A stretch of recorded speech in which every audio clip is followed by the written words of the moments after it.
हम पढ़ने जा रहे हैं एजेंट्स ऑफ पोलिनेशन को। तो प्लांट पोलिनेशन के लिए बायोटिक और एबायोटिक एजेंट्स को यूज करते हैं। तो ज्यादातर प्लांट्स पोलिनेशन के लिए बायोटिक एजेंट को यूज करते हैं। ऐसे प्लांट जो पोलिनेशन के लिए एबायोटिक एजेंट को यूज करते हैं उनका परसेंटेज काफी कम है। और ये एबायोटिक एजेंट दो टाइप के हैं, एक है विंड और दूसरा है वाटर। तो विंड और वाटर के through pollen grain by chance he stigma पर पहुंच पाता है। तो इस अनसर्टेनिटीज को कंपनसेट करने के लिए जो विंड और वाटर पोलिनेटेड प्लांट्स हैं वो लार्ज नंबर में पोलन ग्रेन को प्रोड्यूस करते हैं। हम पढ़ने जा रहे हैं अब पोलिनेशन बाय विंड को।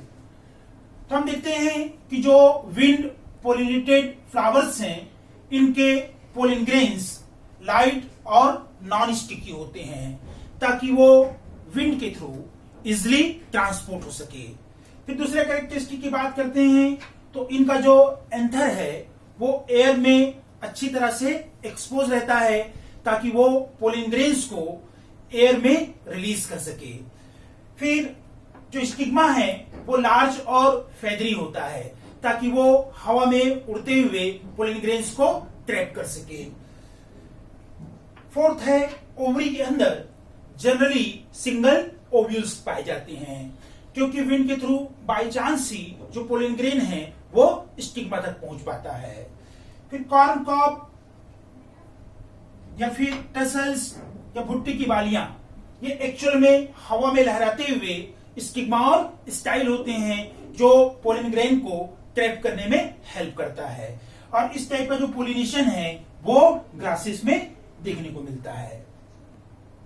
हम पढ़ने जा रहे हैं अब पोलिनेशन बाय वाटर को।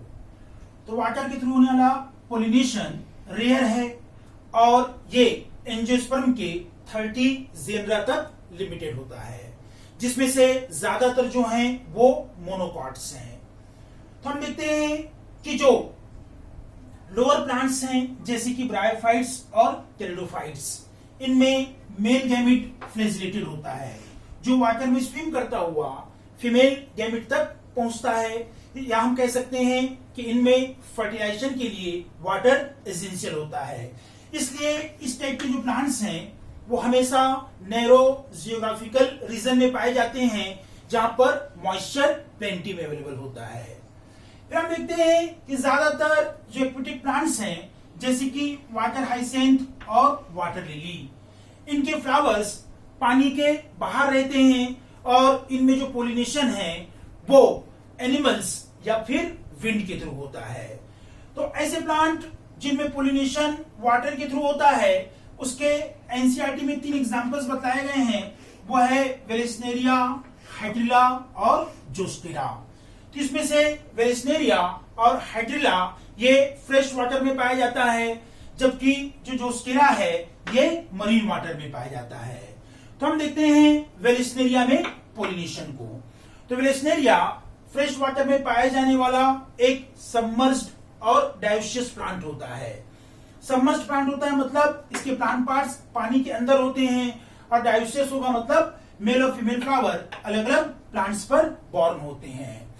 तो इनमें जो फीमेल फ्लावर है वो वाटर के सरफेस में पहुंच जाता है लेकिन फीमेल प्लांट से एक लॉन्ग स्टॉक के थ्रू अटैच रहता है। और जो मेल फ्लावर है या पोलन ग्रेन ये प्लांट से डी अटैच होकर के वाटर के सरफेस में पहुंच जाता है और जब वाटर के थ्रू ट्रांसपोर्ट होता हुआ ये फीमेल फ्लावर के कांटेक्ट में आएगा तो फिर पोलिनेशन होता है। पोलिनेशन के बाद ये जो स्टॉक है ये क्वाइल हो जाती है तो फीमेल फ्लावर वाटर के अंदर चला जाएगा और वाटर के अंदर ही सीड और फ्रूट का डेवलपमेंट होता है। फिर हम बात करते हैं जोस्टेरा की। तो ये भी एक सबमर्ज्ड प्लांट है। इसके फीमेल फ्लावर्स पानी के अंदर रहते हैं और पोलन ग्रेन्स भी पानी के अंदर ही रिलीज होगा। तो इस टाइप के जो पोलन ग्रेन्स हैं वो बड़े होते हैं, रिबन लाइक होते हैं ताकि वो वाटर के अंदर इजिली ट्रांसपोर्ट हो सके।